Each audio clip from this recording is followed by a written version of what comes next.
Airport traffic is today controlled by Mr. Adani simply because he has a relationship with the Prime Minister? ഞാൻ ചോദിച്ചു, നമ്മുടെ രാജ്യത്തെ 30% വിമാനത്താവളങ്ങളുടെയും പങ്കാളിത്തം അഡാനി വഹിക്കുന്നു. ഒരേ ഒരു കാരണം മാത്രം, അഡാനിയും പ്രധാനമന്ത്രിയും തമ്മിലുള്ള ബന്ധം കൊണ്ട് മാത്രമാണ് ആ വിമാനത്താവളങ്ങൾ അദ്ദേഹത്തിന്റെ കയ്യിൽ കിട്ടിയിരിക്കുന്നത്. I spoke about how the rules were changed so that Mr. Adani could get these airports. നമ്മുടെ രാജ്യത്തിലെ നിയമങ്ങൾ, ചട്ടങ്ങൾ എങ്ങനെയാണ് അഡാനിക്ക് വേണ്ടി ചെയ്തത്, അദ്ദേഹത്തിന് എയർപോർട്ടുകൾ കിട്ടുന്നതിന് വേണ്ടി, വിമാനത്താവളം കിട്ടുന്നതിന് ചെയ്തത് എന്ന കാര്യം ഞാൻ ചോദിക്കുകയുണ്ടായി.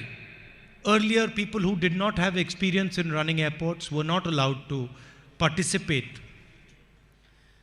നേരത്തെയുള്ള വിമാനത്താവള സ്വകാര്യവൽക്കരണ കാര്യങ്ങൾ വന്നാൽ കൃത്യമായൊരു കണ്ടീഷൻ ഉണ്ടാകുമായിരുന്നു, ഒരു നിബന്ധന ഉണ്ടാകുമായിരുന്നു.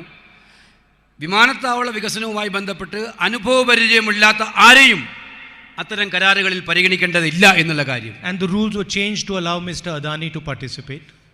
അദാനി എന്ന് പറയുന്ന വ്യക്തിക്ക് വേണ്ടി ആ ചട്ടം ഭേദഗതി ചെയ്യപ്പെട്ടു. അദ്ദേഹത്തിന് പരിചയമില്ലായിരുന്നു ഈ രംഗത്ത്. The Niti Aayog, other institutions commented on this and said he should not be allowed, but he was still allowed.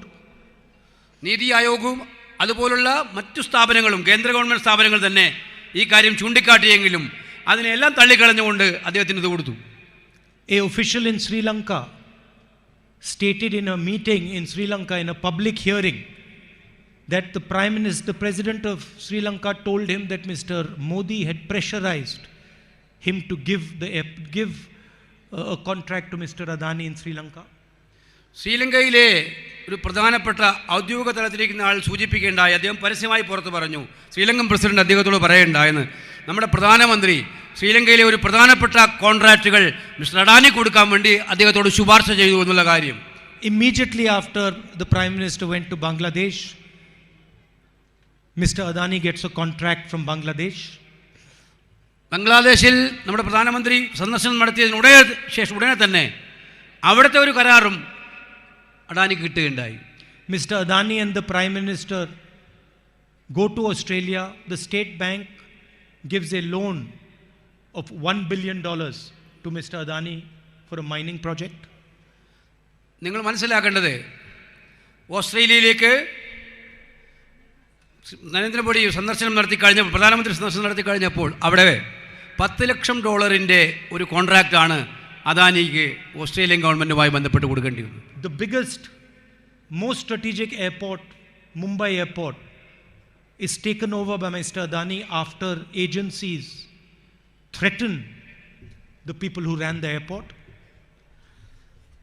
ഏറ്റവും പ്രധാനപ്പെട്ട മുംബൈ വിമാനത്താവളം നമ്മുടെ കേന്ദ്ര ഗവൺമെൻറ് നിയന്ത്രിക്കുന്ന ഏജൻസികളെ വെച്ചുകൊണ്ടാണ്, ഭീഷണിപ്പെടുത്തിയിട്ടാണ് അദാനി ഏറ്റെടുത്തിരിക്കുന്ന കാര്യം നമ്മൾ മനസ്സിലാക്കേണ്ടതായിട്ടുണ്ട്. And after I gave this speech, most of my speech was edited out and was not allowed to go on the record of Parliament. ഞാൻ പ്രസംഗിച്ച ശേഷം എൻ്റെ ബഹുഭൂരിഭാഗം പ്രസംഗങ്ങളും രേഖകളിൽ നിന്നും നീക്കം ചെയ്ത് അത് പുറത്ത് പ്രസിദ്ധീകരണത്തിന് കൊടുക്കരുതെന്നുള്ള ഉത്തരവാണ് ഉണ്ടായത്. Apparently, saying the name Adani and Ambani together is to insult the Prime Minister of India. ഇപ്പം വന്നിരിക്കുന്നൊരു കാര്യം, അദാനിയുടെയോ അംബാനിയുടെയോ പേര് ഉപയോഗിക്കുന്നത് തന്നെ പ്രധാനമന്ത്രിയെ ഇൻസൾട്ട് ചെയ്യുന്നതായിട്ടുള്ള രീതിയിലാണ്, അദ്ദേഹത്തെ മോശമാക്കുന്ന രീതിയിലാണ് പ്രചരണം നടന്നുകൊണ്ടിരിക്കുന്നത്, എടുത്തിരിക്കുന്നത്, ഗവൺമെൻറ് തന്നെ എടുത്തിരിക്കുന്നത്. But you can see pictures of them together all across the internet. നിങ്ങൾക്ക് കാണാൻ കഴിയും ഇവരോടൊപ്പമുള്ള ചിത്രങ്ങൾ, പ്രധാനമന്ത്രി ചിത്രങ്ങൾ നിങ്ങൾക്ക് എവിടെയും പോയാൽ കാണാൻ കഴിയും, എവിടെയും ഉണ്ടത്. You can see the Prime Minister flying in Mr. Adani's plane. അദാനിയുടെ വിമാനത്തിൽ പ്രധാനമന്ത്രി ട്രാവൽ ചെയ്യുന്നത്, സഞ്ചരിക്കുന്നത് നമുക്ക് കാണാൻ കഴിയും. You can see him relaxing, laughing with Mr. Adani inside his plane. പ്രധാനമന്ത്രിയുടെ വിമാനത്തിലിരുന്നുകൊണ്ട് അവിടെ വിശ്രമിക്കുന്നതും ചിരിക്കുന്നതും ഒക്കെ നമുക്ക് കാണാൻ കഴിയുന്ന ചിത്രങ്ങൾ വന്നിട്ടുണ്ട്. Mr. Adani travels on delegations with the Prime Minister to foreign countries. വിദേശങ്ങളിലേക്ക് പോകുന്ന പ്രതിനിധികളുടെ ഭാഗമായിട്ട് അദാനി പോവുകയും ചർച്ച ചെയ്യുന്നതും അടക്കമുള്ള കാര്യങ്ങൾ പുറത്തു വന്നിട്ടുണ്ട്. He magically arrives in foreign countries when the Prime Minister is there. വളരെ മാന്ത്രിക വിദ്യ എന്ന പോലെ പ്രധാനമന്ത്രി വിദേശങ്ങളിൽ ഉണ്ടാകുമ്പോൾ അവിടേക്ക് അദ്ദേഹം സഞ്ചരിക്കുകയും പറന്നെത്തുകയും അവിടെ ഭാഗമാക്കുകയും ചെയ്യും നമ്മൾ കാണാറുണ്ട്. And nothing that I said was untrue. It is all factual. ഞാൻ പറഞ്ഞതൊക്കെ ഉറച്ചു പറയുന്നു, അതെല്ലാം സത്യമായ കാര്യങ്ങൾ മാത്രമാണ് ഞാൻ അവിടെ വിളിച്ചു പറഞ്ഞത് പാർലമെന്റിൽ. And anybody can go in the internet, go to Google and ask the questions I have asked and you will find over there. നിങ്ങൾ ആർക്ക് വേണമെങ്കിലും ഗൂഗിളിൽ പോയി സെർച്ച് ചെയ്യാം, പരിശോധിക്കാം. ഞാനിവിടെ ചോദിച്ച ചോദ്യങ്ങൾ ആവർത്തിച്ചാൽ ഞാൻ പറഞ്ഞ എല്ലാ ഉത്തരങ്ങളും നിങ്ങൾക്ക് അവിടെ കിട്ടുന്നതാണ്. According to the rules, a speech can be, parts of a speech can be removed from the record if you are saying something without support or if you are insulting someone. നിങ്ങൾ പാർലമെന്റിൽ പ്രസംഗിക്കുമ്പോൾ നിങ്ങളുടെ പ്രസംഗത്തിൻ്റെ പ്രസക്ത ഭാഗങ്ങൾ നീക്കം ചെയ്യാം. എങ്ങനെ, എന്തുകൊണ്ട്?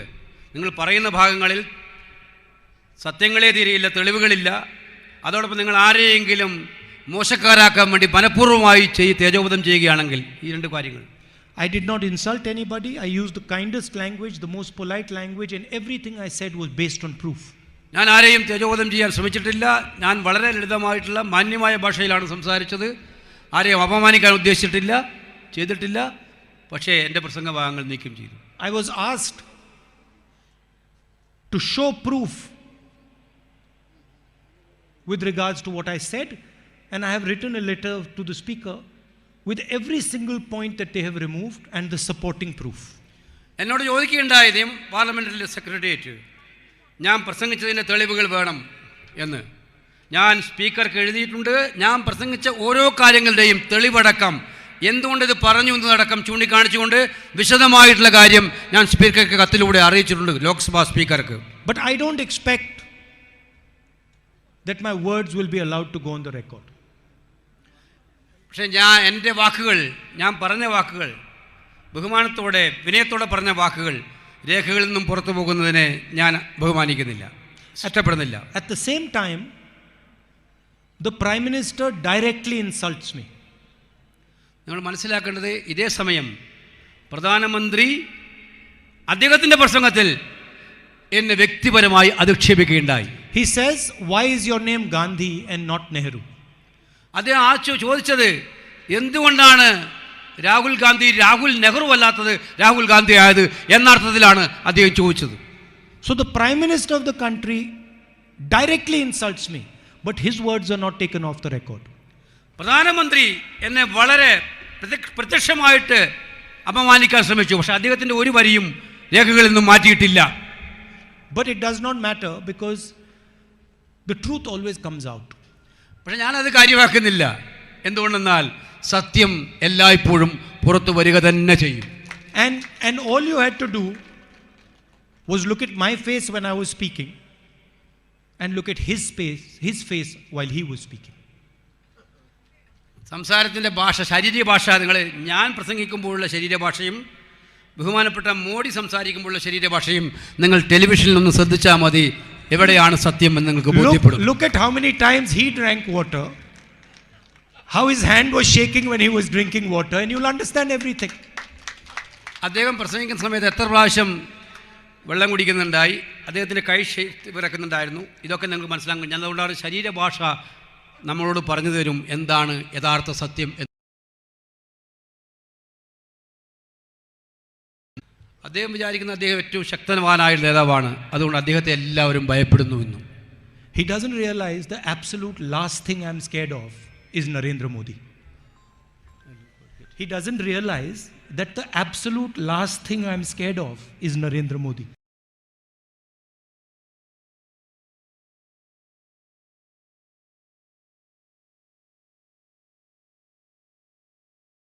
It doesn't matter whether he's the Prime Minister of India, whether he has all the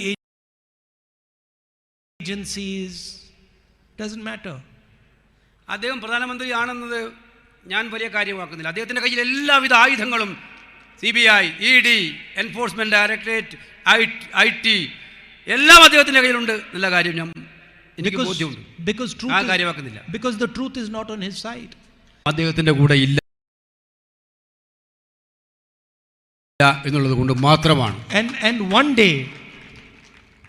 day he will be forced to face his truth. ഒരു ദിവസം ഈ സത്യത്തെ അഭിമുഖീകരിക്കേണ്ടതായിട്ട് അദ്ദേഹത്തിന് വരും എന്നുള്ളത് കൊണ്ടാണ് ഞാൻ പറയുന്നത്. So I'd like to thank all of you. If you get a chance, see the parliament speech, because it's important that you understand what is going on in the country. It's important that you understand the nexus between the Prime Minister and Mr. Adani. Mr. Adani, there's a list of wealthy people in the world. And in 2014, Mr. Adani was 609th on that list.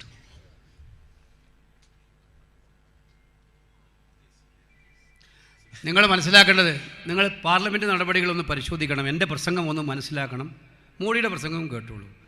കാരണം നമ്മുടെ രാജ്യത്ത് എന്ത് സംഭവിക്കുന്നു എന്നുള്ള കാര്യം നിങ്ങൾ പരിപൂർണമായി ബോധവാന്മാരാകേണ്ടതാണ്. കഴിഞ്ഞ കാലഘട്ടങ്ങളിൽ ദേശീയ തലത്തിലും അന്തർദേശീയ തലത്തിലും കുറച്ച് നാളുകൾക്ക് മുമ്പ് വരെ അഡാനി സാമ്പത്തിക ധനാഢ്യന്മാരുടെ കൂട്ടത്തിൽ 609ാമത് സ്ഥാനത്തായിരുന്നു. And from 609th on that list, he became second on the list. ഈ അടുത്ത കാലത്ത് ആ ലിസ്റ്റ് വന്നപ്പോൾ നിങ്ങൾക്കറിയാം, ഈ 609ാമതുകാരൻ രണ്ടാമനായി ലോകത്തിൽ മാറുന്നതാണ് നമ്മൾ കണ്ടത്. He got all the airports, the ports, defense contracts, coal contracts, mining contracts, road contracts, agriculture, every industry Mr. Adani is set to monopolize. അദ്ദേഹം ഇന്ത്യയിലെ മിക്കവാറും എല്ലാ മേഖലകളെയും കൈയടക്കിയിരിക്കുകയാണ്. വിമാനത്താവളങ്ങൾ, തുറമുഖങ്ങൾ, പ്രതിരോധ മന്ത്രാലയത്തിൻ്റെ കീഴിലുള്ള കോൺട്രാക്റ്റുകൾ, റോഡ് വികസന പദ്ധതികൾ, അതുപോലെ തന്നെ ടെലികോം വികസന പദ്ധതികൾ, ഇതുമായി ബന്ധപ്പെട്ട നമ്മുടെ നാട്ടിലെ മിക്കവാറും എല്ലാ വ്യവസായ ശൃംഖലകളുടെയും പ്രധാനപ്പെട്ട പങ്കാളിത്തത്തിലേക്ക് Adani എത്തിച്ചേർന്നിരിക്കുകയാണ്. And there are shell companies abroad that are sending thousands of crores of rupees into India, and nobody knows who these shell companies belong to. വിദേശ രാജ്യങ്ങളിലുള്ള ഷെൽ കമ്പനികൾ ആയിരക്കണക്കിന് കോടി രൂപയാണ് ഇന്ത്യയിലേക്ക് അയക്കുന്നത്. പക്ഷെ ആർക്കും അറിയില്ല ആരാണ് ഈ കമ്പനികൾക്ക് പിന്നിൽ, ആരാണ് ഈ കമ്പനിയുടെ യഥാർത്ഥമായ പ്രഭവ കേന്ദ്രങ്ങൾ, എവിടെ നിന്നാണ് ഇവർക്ക് പണം വരുന്നതെന്ന് ആർക്കും അറിയില്ല. The question is, who does this money belong to that is in these shell companies that is coming into India?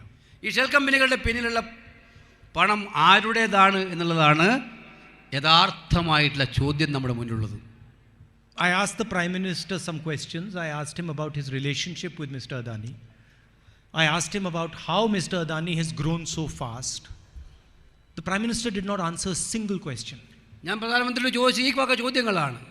എങ്ങനെയാണ് ഈ കമ്പനികൾ അഡാനിയുമായിട്ട് അദ്ദേഹത്തിലുള്ള ബന്ധം, എന്തുകൊണ്ട് ഇത്രയും പെട്ടെന്ന് അദ്ദേഹം വളർന്നു, എങ്ങനെയാണ് അദ്ദേഹം വളർന്നത്, അതുമായി ബന്ധപ്പെട്ട ഒരു ചോദ്യങ്ങൾക്കും ഒരക്ഷരം പ്രധാനമന്ത്രി ഉരിയാടിയില്ല, മറുപടിയായിട്ട് പറഞ്ഞില്ല.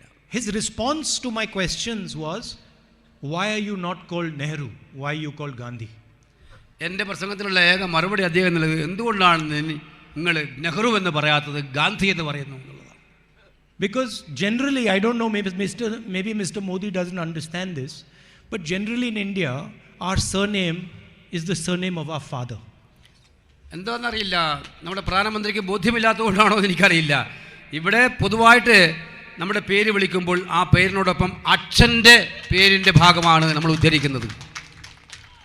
So I'd like to thank all of you for coming here. It's always a pleasure. It's always a pleasure for me to come here. When I was on the yatra, I said to some journalists in Kashmir that, I felt when I walked into Kashmir that I was coming home. Venugopal is struggling with translation today. I said when I went to Kashmir, I told some of the journalists who asked me, what are you feeling? I said, I'm feeling as if I've come home. കശ്മീരിലേക്ക് ഇവിടെ യാത്ര ചെയ്യുമ്പോൾ എന്നോട് പല പത്രമാധ്യമ പ്രവർത്തകർ ചോദിക്കുകയുണ്ടായി, എന്താണ് താങ്കളുടെ അനുഭവം? അദ്ദേഹം പറയുണ്ടായി, ഞാൻ എൻ്റെ വീട്ടിലേക്ക് പോകുന്ന പ്രതീതിയാണ് എനിക്ക് കാശ്മീരിൽ വരുമ്പോൾ ഉണ്ടായതെന്ന് ശ്രീ രാഹുൽജി പറയുകയുണ്ടായി. But after walking 3,500 kilometers, when I just came back to Wayanad, I am also feeling as if I came home. ഞാൻ ഈ ഇത്രയധികം കിലോമീറ്ററുകൾ 3500 കിലോമീറ്റർ യാത്ര ചെയ്ത് വയനാട്ടിലെത്തിയപ്പോൾ അതേ അനുഭവം തന്നെയാണ്, സ്വന്തം വീട്ടിലേക്ക് പോകുന്ന അനുഭവം തന്നെയാണ് എനിക്കുണ്ടായത് എന്നുള്ളതാണ് ഞാൻ പറയാനാണ്. I really appreciate that you don't treat me like a political leader, that you treat me like a family member. എനിക്ക് വളരെ വളരെ വളരെ സന്തോഷമുണ്ട്. ഞാനിവിടെ വരുമ്പോഴെല്ലാം എനിക്ക് കാണുന്ന കാഴ്ച, നിങ്ങളാരും എന്നെ ഒരു രാഷ്ട്രീയ നേതാവായിട്ടല്ല, നിങ്ങളുടെ കുടുംബത്തിലെ ഒരു അംഗമായിട്ടാണ് നിങ്ങൾ എന്നെ കാണുന്നത് എന്നുള്ളത് എനിക്കേറെ സന്തോഷം നൽകുന്നു. It's the most valuable thing that you do for me. ഇതാണ് എനിക്ക് നിങ്ങൾ നൽകുന്ന ഏറ്റവും വിലപ്പെട്ട കാര്യം എന്നുള്ള കാര്യം സൂചിപ്പിക്കട്ടെ. More important than the votes is that you treat me like family. നിങ്ങൾ എനിക്ക് നൽകുന്ന വോട്ടിനേക്കാൾ എത്രയോ പ്രാധാന്യമുള്ളതാണ് നിങ്ങൾ എനിക്ക് നൽകുന്ന ഈ ഒരു വലിയ മനോഭാവം. So thank you very much. നന്ദി. And I have to also bring my mother here soon. ഞാൻ എൻ്റെ അമ്മയെ അടുത്ത് തന്നെ ഇങ്ങോട്ട് കൊണ്ടുവരാൻ ഉദ്ദേശിക്കുന്നുണ്ട് കുറച്ച് ദിവസത്തേക്ക്.